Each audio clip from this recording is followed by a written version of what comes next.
rotations coming up on this map, especially with the Haka, as you always mentioned, the squatting down on that shrine.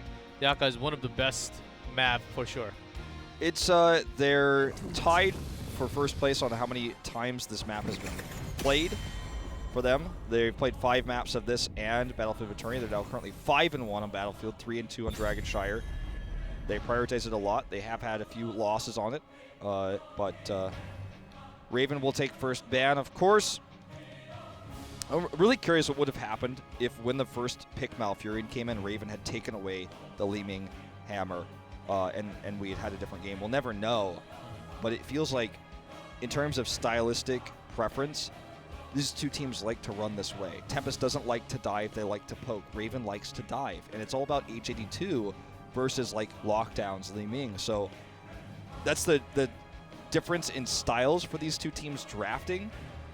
And Tempest already knows that. They banned H82's Artanis earlier. They forced them down that Valyria path. I guarantee you if Artanis were available, we'd had a totally different game. We would have played the Artanis. Might have even had another ranged DPS instead of the Tyrande. Well, he even played Artanis in Warhead, so that basically proves everything that you said just now. Raven really loves to go into that dive team fighting comp. Even if they have the global one, they cannot, it seems like they cannot use it to the full potential of it, so we saw some of the draft going towards that global, but they slowly just went towards off that global because they knew that we were not using it perfectly, so they really always just went for the team fighting comp. And Tempest, knowing that, I think they know that and chose this map instead because this is the map where macros matter a lot. Absolutely, and to go into that point, if you're Raven and you understand your own weaknesses, you might even think about grabbing a Dahaka here. But H82 has played 1 game of Dahaka out of his 20 games played, so it doesn't seem likely they would prioritize this here. It's more likely they prioritize the Ragnaros here for solo laning, but it just doesn't feel as strong. They could even potentially take Vala right now, but it feels like that's also a weak pick. Safe choice is the Malfurion. Or even first pick Artanis. I think from the smiles of never mind, but I actually thought that was actually going to come out from their smiles. Well, it's Malfurion at the end. Tempest just picks up Muradin and Tychus. That's how you do it. Muradin rising up. I'm actually pretty excited about it. Yep, and also Tychus solo laning on top. That has been a thing for the last couple of weeks. It's been working out pretty well. The only times that really didn't work out is when the ganks came in, and lockdown really made that work, just juking and dodging everything. We talked about how it's kind of like a lane swap, but it's also a counter lane swap because oftentimes your solo laner is your tank who has a large health pool, and Tychus obviously naturally by his trait does well against that and can bully and can push that lane in. And if he gets caught or if he baits, because he is a squishy hero, right? If he baits, like say Dahaka, right? Because that's who he's going to be up against if he solo lanes here. If he baits Dahaka in, then that's when the counter gank happens, which we've seen with Muradin on this map all the time. Usually it's with the pairing with Thrall when we see that Muradin gank here. I mean, I'm talking old school, right? But that same sort of gank logic can apply to this map. As we said, the Varian ban, pretty obvious one here. Remove the tanks. So it's probably going to be an ETC coming out from Raven. So they'll have Dahaka, and they'll have the 10+ global. Diong has been very weak on the ETC, personally, I feel, but they're going to have that semi-global available. They've got a solid damage. The draft looks okay here for Raven. Look how high Muradin is up in the draft. We did not see this coming even in last weekend. This is like a fresh new thing coming into Korea right now as Muradin just climbs up. Because a lot of the time, you ended up having double tank, is Dahaka with Varian or Dahaka with ETC, something like that. But instead, if you have Muradin, just 1 tank is enough. And you can also have something else to do more damage. So I think really all the Korean teams are pushing the limits and having 1 tank and try to do more damage to win the team fight and also the rotations. Well, we see with the ban on Karzim that Raven was trying to eliminate that from Hyde. Wise. Hyde has played no games, 0 of Rhaegar, which would be a great choice in this situation. Try to lock him into this weaker hero pool. But he takes Oriel, which is one of his better heroes. He pairs it with Gul'dan. I don't think we would have seen Gul'dan in this draft necessarily at all had it not been for the Oriel. Gives him strong wave clear in the 4-man. And Tempest's draft looks fierce. Raven's draft looks strong in terms of globals and Malfurion roots. What's going to pair with Malfurion, though? Where are they going to look for the roots? Is it going to be ETC? I hope so. But I'm still worried for Diong on the ETC, but I feel like it's his best option here. Or even Stitches. They do have, I believe they did use, or was it another team? Oh Jules in for the God. first time ever. We're missing like only Gazlo, right? Like Gazlo Lili, I think, in this tournament. Well, this is certainly not what I expected, and the question is who's gonna play him? Because right. he's not. He's ranged, but he feels like an H82 hero to me. But I guess it's not going to be him because H82 should be on the Dahaka. So I guess this is going to be played by Hamlin. We'll see how that goes. And then next on the Li Ming. I feel like Raven, okay, Tyrael the Angel coming out from Tempest. Very Tempest style coming out. And Raven always picking on to the heroes that has not been chosen at all. And bringing those surprise cards. What do you think about the draft? I like Tempest a little bit better. I do too, but there's a lot to say about the Zul'Jin pick, as he's very powerful, and once he gets 10, he can win fights by himself. Going into game number 2 of our last best of 5 of the evening here, Tempest up against Raven. 1 win away from going to match point here on Dragonshire, their map pick. We'll see if Raven can get their 3rd win and tie us up right now.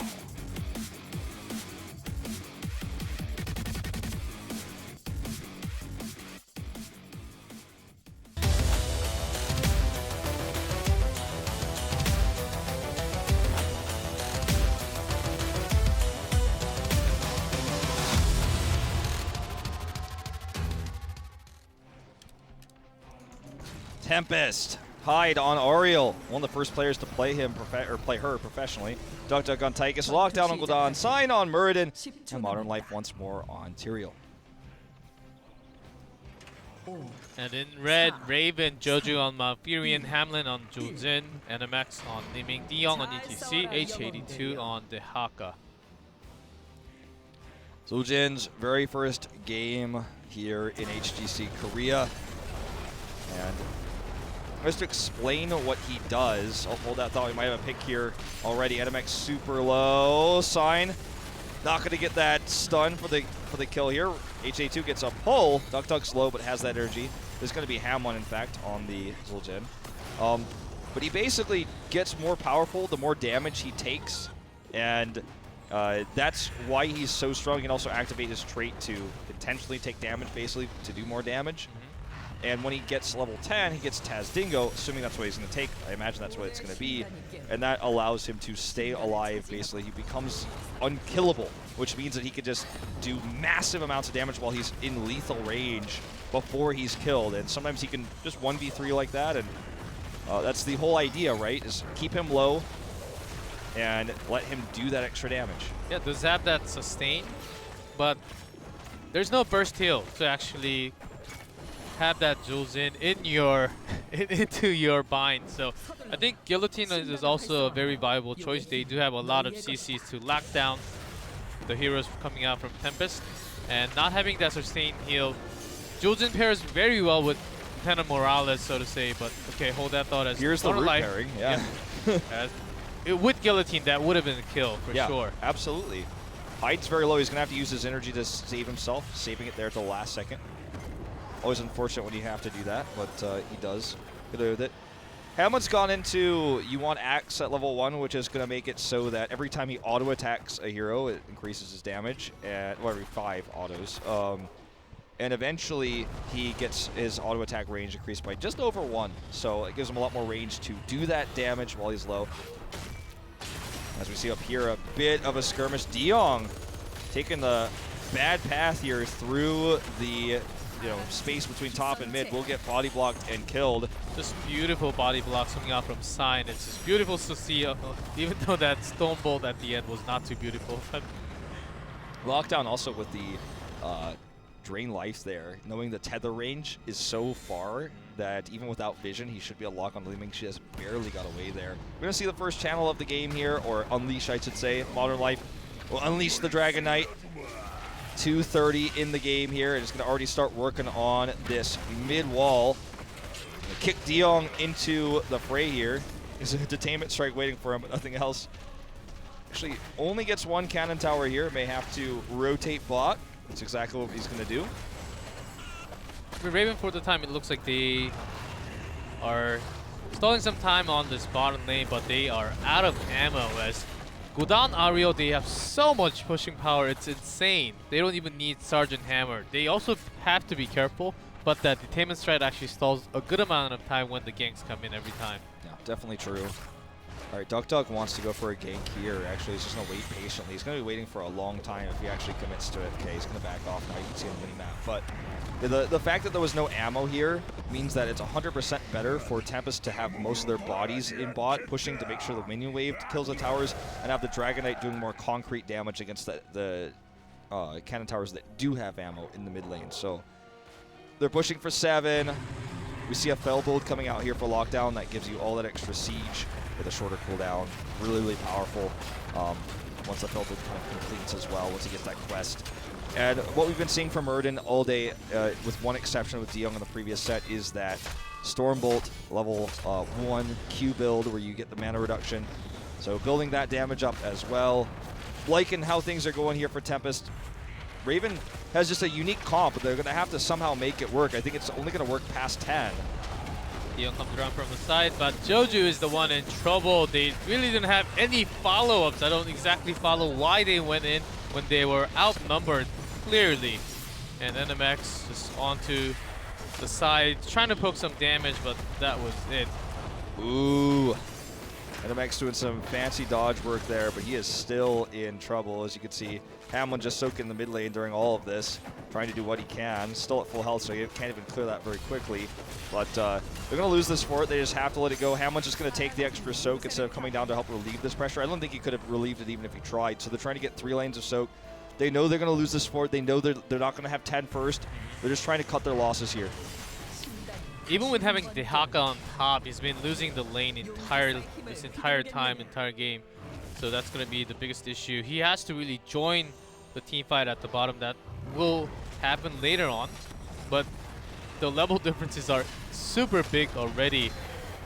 He really has to be on top, catching those EXP, but Lockdown really pressuring hard on that lane, it seems like. Look at the safe scouting drone, too. I like that Raven has just basically already conceded the point. They're not going to get 10 first. It's tough to soak. Let's just take a Merc camp. Let's play insanely conservatively. If they were trying to get 10 first or even try to force anything here, 100% they don't play this conservatively. But they know with what Tempest has right now, they just cannot challenge them. So they're just going to kind of back off, play it safe, you know, wear your seatbelt in the 5-minute car ride to the supermarket level play here of safety. Double knot your shoelaces. Okay, here's a nice play here. You're getting the grab on the Duck. That's what they're looking for. But 10 is reached just in time for a Horrify. And this could be horrible for Raven. They do get away. Draken Laser Drill is put down here, but that was a great opportunity to hit 10 and hit the Horrify button. It's going to be another Dragon Knight now for Tempest. Modern Life, Aldruin's in, man. He's been pre-Aldruing his way to victory tonight. Yep, that's right. He is really on point, and Tempest, Raven should be glad they didn't lose anyone from that gank they have attempted, as they still do not have heroic. They're down a level, and Tempest really making this work. De Jong's been he has been really aggressive tonight with those power slide. Good, great Aegis to catch. Sorry, the detainment strike there into the Aegis for the kill there. Yep, Juljin also blown up. No heroic to actually save himself until now. Well, that was pretty exciting to say the least, as what looked to potentially be a pick for Raven was turned into a kill against them. 10, HAE2 is really trying to push for it. The Dragon Knight going to expire here as he looks to do some damage on this mid-keep wall. HA2 will get 10 here for Raven. Question is Guillotine or Taz Dingo. As we see the attempted fight here, they are going in. Stage Dive is used here, but is immediately countered. Not going to do much. The immediate Horrify goes off. It is going to be Taz Dingo here for Hamlin. Doesn't get to use it here. Probably didn't want to. Wanted to live, but wasn't going to get value on the attack there. Oh, man. That is one One dead. caught, when dead, caught, about to go die, about to go blown up the Haka, yes. I just didn't know what to call Dahaka as a species. I was like, he's one dead Zerg, I guess. Without an on arm. Yeah. I'm like, he's like evolved a lot, but no amount of evolution is going to save you here. I don't care if you have 6 arms. I don't care if you're Dr. Octopus from Spider-Man. You're not getting out of this one. 13 Raven now reach for Tempest. Really losing their game right now. They're losing their mind against the team comp that Tempest actually had. They seem, Tempest, they are defensive and offensive at the same time. As they go too offensive, there is that Horrify, Aegis, Laser Drill, and Sanctification to just counteract everything from Raven at the moment. So it will be very tough to bring the team fight, bring the game around for Raven's side right now. Stage dive, I feel like, has to be set up a little bit more properly, because if you just go in like that, you just immediately get countered by the Horrify, which we saw in that last fight. This time, DeYoung gonna get punished once more. Stage dive's right back where he is. Questionable choice. It's gonna cost him his life. Maybe he thought it was a mosh for a second. Then there goes H82 back on his full health. And Joju, Twilight Dream, but that was beautiful. But that was it. And Sign really pressing hard on this. I don't know if I'd call it beautiful, but I mean, look, art has different ways, G-Clef. Like, I didn't use that I word. Okay. Okay. I mean, look, everybody likes different types of art. Perhaps how he died was, maybe people who like to appreciate modern art might like it. For me, I'm more of a classic fan. I'm like, but yeah, this is looking pretty bad. If Tempest pushes through this keep, they have a talent tier advantage. They may be able to find more. Look, the Siege Giants are barely even harmed right now. Nearly at full health. NMX is trying to get he's like trying to kill the Siege Giants like, at best. And actually he will be successful. The Siege Giants just barely going to go down, but not going to save the keep. Siege Giants pushed away. Tempest not going to get more than that keep. Well, they are looking for a perfect game here. 6 forts remaining, 0 deaths. If they take the core, with that stat remaining, we'll take that perfect game. 10-0. This is about time for Raven having the Haka and Stage Dive. They should be out macroing Tempest, but it's, as we keep on saying, it's the wave clear and the pressure in all lanes, or even in one lane, that really forces the global to join the team fight to actually win the lane fight, because that's the more important one where you will actually get kills. That cleanse on Hamlin here. He might actually commit to the Taz Dingo this time, but he can't if he's horrified. Instantly killed before he can use it. Could have been a huge opportunity for him with his positioning there, but he's horrified immediately. And big silence goes off, but it's not enough here. Joju doesn't have Ice Block yet, gets killed immediately, and this looks like a perfect game. Detainment Strike going to secure the kill onto DeYoung. 13 kills to 0. All forts up, and this is going to be game number 2 going over to Tempest here. H82 trying to get the kill on Amount of Life, gets it. No longer a perfect game, at least he got that. He had Sank available. I don't know why he didn't really actually use Sank at the very end. I thought Sank was enough to actually bring down that core. But here comes 82. It's very low. Sign barely just jumps off. Perfect Aegis. Here comes the Taz Dingo and Stage Dive. But Jujin actually gets blown up. DeYoung looking for some kills here. NMX gets the resets. Doesn't have any mana left. Stage Dive is on cooldown, so he can't secure anything here. Joju can actually dismount DuckDuck if he tries to mount with Moonfire. It's like they're just going to go ahead and try to channel the Dragon Knight, zoning DuckDuck out. Okay, DuckDuck gets caught. But they're signing in always just jump over, and more than just channels a little bit just to get that Dragon Knight. Whoa, look at that coming up.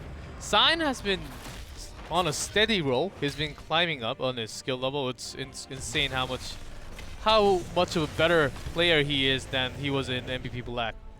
H82's like, I mean, come on, man. What is this mana regenerate for these guys? How much does that Stormbolt cost in the Q ability? He's like, you guys are out of mana. You can't kill me. Nice burrow there. They stop the Dragon Knight. Despite Raven's pretty fancy team fight there at the bot, they have a keep down now. Baby steps, G-Clef, piece by piece. They're trying to make this work, but the cards are stacked against them now. This is going to be a channel. DuckDuck's headed mid for the Unleash. They have a minion wave mid, but that's all they've got to stop this from happening, and I think they're going to even try to get Modern Life on that Unleash. Nope. Going to use DuckDuck for it, as I originally predicted. And now they're just going to march down mid. 16 still not up for Raven. They have all their heroics. And they got this Siege Giant camp in the nick of time. Unfortunately, it's going to be totally useless to them, minus EXP, as this is going to be a dead mid-keep wall. Yeah, Tempest, they can go towards whatever they want to. They can go for this keep. They can actually go rotate down and just go for that core. They have that Sank available, and this is a 12-minute Dragon Knight. Of course, not the strongest one, but still.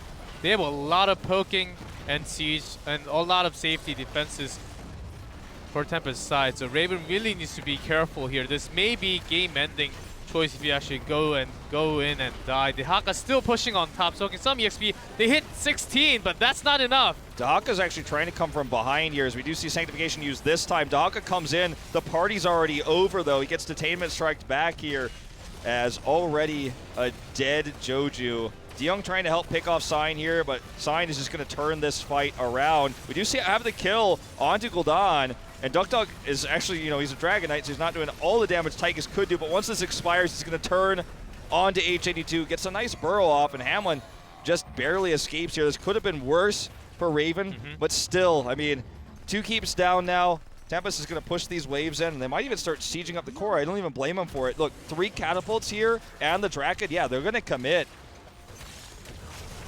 Yeah, Horrify is available, but Gul'dan's dead. Aegis is available, so just to save, they're just going all the way into the core. Juljin is gone without a Taz Dingo here. Not the best game of Juljin, as he just came into HGC Korea. Duck is alive. Leeming's the one to blow up, and H82 just to stall some time. He's actually going to go down here. Duck's going to live. Modern Life with a little bit more energy. DeYoung wants to get one last kill here. It does not look to be happening. The catapults will finish off the core. The rest of this is just showmanship. Modern Life playing risky with his KDA there, but they take win number 2. Take that 2-0 lead. Nearly a perfect Lockdown game. is smiling. Never seen Lockdown smile before. Wow, that's insane. Maybe like once or twice. Maybe like once or twice in a year or so. Yeah. That's a rare sight. Great job, cameraman. All right, well, for Raven, it's been a tough road this season, and